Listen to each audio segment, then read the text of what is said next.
Ahoj, já jsem Desmik a vítám vás u nového videa. Dneska si zahrajeme The Deposit a jakoby loadout si beru stejné jako na The Concept, protože je to samozřejmě koncept The Depositu. Nebo už se to nemenuje The Deposit a jenom Deposit, protože oni měnili názvy. Nevím. Tentokrát jdu dozadu a jak už v minulém videu jsme viděli, že když mi ta kamera detekovala na dva bary nabitý, jak jsou mezi tím ty mezery, jak vidíte, tak jsem jakoby tam přišel strážce, takže teď udělám jednoho strážce, aby tam přišel, a pak druhýho tím, že to jakoby vypnu tu kameru, takže to jde prošetřit. Tamhle už jde první, proto má ten otazník nad hlavou, každou chvíli vyšel druhý. Protože jsem hacker, tak jsem mohl loopnout tady tu kameru, takže nikoho to nepřivábí a pořád nebude fungovat. Teď je dolů. Akorát druhý by měl přicházet. Už jde. Já. Minulou misi se ten detection bar nabíjel dost rychleji. Ani jsem nemusel mít zbraň v ruce. Dobrý, ty jdeš dolů. Ale to protože jsem byl na legendární obtížnosti, což je jakoby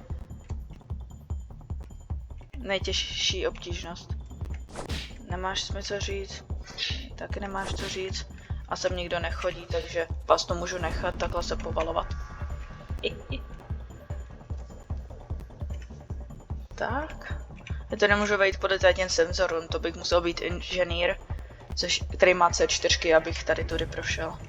Jakoby, aby se nespustil alarm. Tady jsem viděl keycardu, můžu zahodit keycard Skull Rambler. A jenom tuhle zbraň schovám. Přece jenom by nikdo mohl na tom schodišti vidět. Tak, najdu dovnitř. Ty dveře naštěstí nejsou pod senzorama. Pokud vím. Snad. Takže, kdybych nebyl hacker, tak ty keycardo, tak ten vault code musím získávat, takže jakoby vyslechnu manažera, což je tady ten. A tam to je jeho kancelář, jenže takhle můžu v jeho kanceláři hacknout a jakoby počítač a získat ten vault code. Tak, tebe vyslechnu, protože ten mi může dát užitečnou informaci. A nic, takže to bude mít ten, co je dole. No, kamery nepotřebuju a tady ten safe není. To schovám. Ne.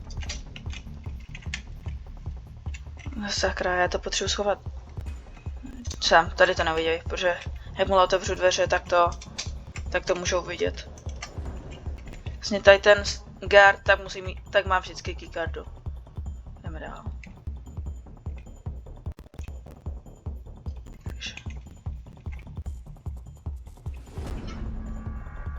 Zatím, než půjdu dolů, tak najdu Mad Max Grey. No, zrovna teď dva jí stráží, takže radši jdu dolů nejdřív. Otevřu. První bych se nejradši zbavil druhého kamerového garda. Že? Ne! Já jsem ho mohl vyslechnout. A teď rychle tady proběhnu, než si toho nikdo všimne. Ještě by tady někdo měl být. Dobrý. Sem by už nikdo neměl jít. Takže to máme tady kamery dole. Takže teď už jenom to, co pro mě si potřebuji. Takže get the vault keycard a get the vault code. A samozřejmě ID, který můžu hackováním získat tady u Mad Max Grey jako předtím. A čo je manažer?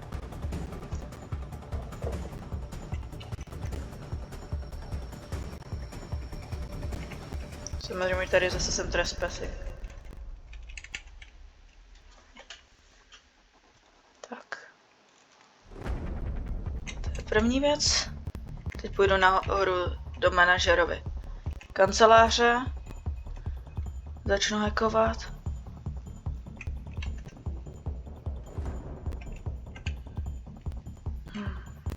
A tam by mohla, myslím, být, tam bude i ta keycarda.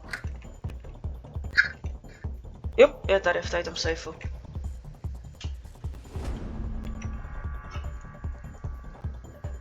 Takže jdeme otevřít, zatímco hackuju.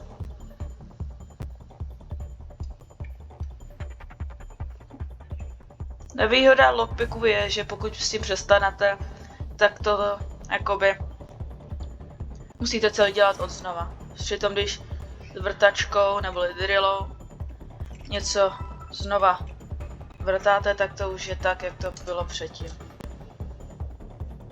Teď už mám všechno na to, abych ho otevřel, ale ještě bych rád to... Ne. Ještě bych rád získal ty plány. Pak si zajdu pro vrtačku a cestou do Voltu si vezmu to IDčko.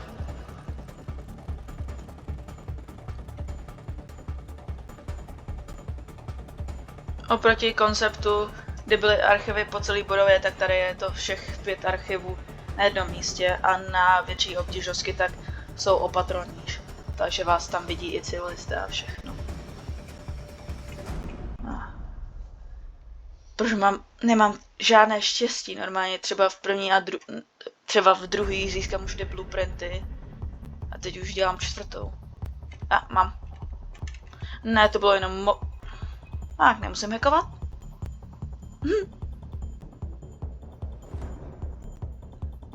Tím pádem tady už jsou ty blueprinty. Počkej. Proč jsem žádný nedostal? Oh, come on. Proč jsem žádný blueprinty nedostal?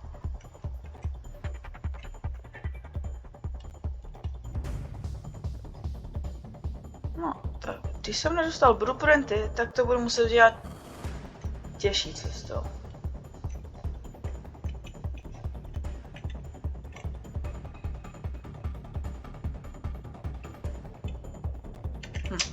Ne, vím kudy.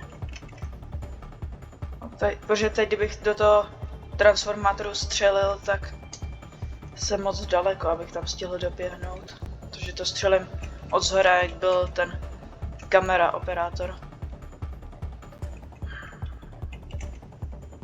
Jo, pokud slyšíte něco z Discordu, tak to je u mě. Ne, počkej, teď chci to otevřít, ten Vault neboli Trezor.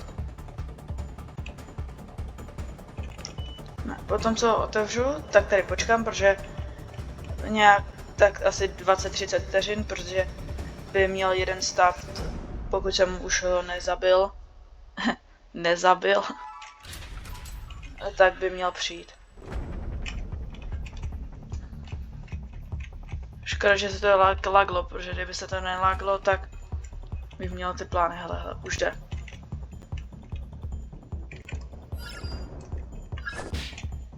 Tady se mnou. Přesněji, dej za zbraní do hrobu. Keycarda ještě. A už nikdo by neměl přijít.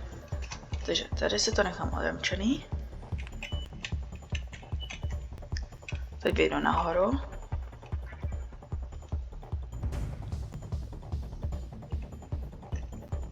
Teď půjdu sem.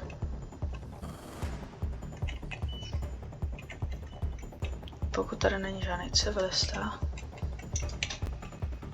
Ne, já tam nestřelím. Já nemám velikou penetraci. Sakra.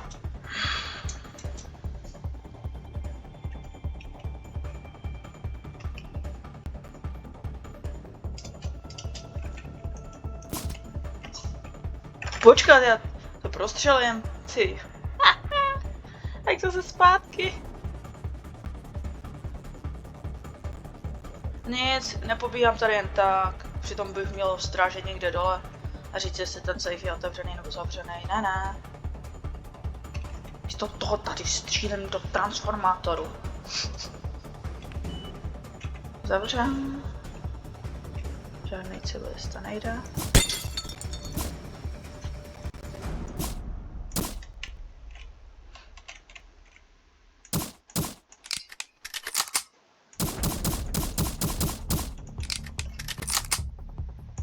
Prosím. No, tak asi ne. Musím tam zblízka. Možná takhle. Nic, nemám zbraň.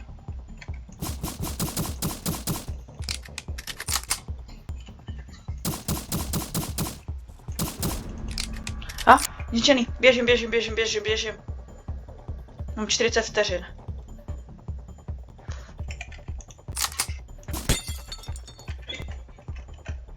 Tak, 30 vteřin. Otvírej. Dělej kolik? Že 205. 205. Otvírám. Posledních 20 vteřin. Za 20 vteřin už musím být pryč. Tak, ještě pokud stíhám peníze. 15 vteřin. A vypadnu. No. Už o mě nikdo neví. No, ještě mě můžou vidět s tím báglem.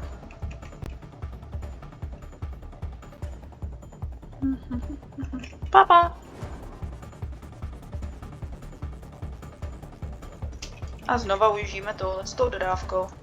Takže to bylo všechno. Získali jsme 1000, bonus 1500, což bylo z toho báglu. Celkově 1750, protože ten bonus je samozřejmě zase zkrácený o 50%. A pár těch XPček, takže u další mise zatím ahoj.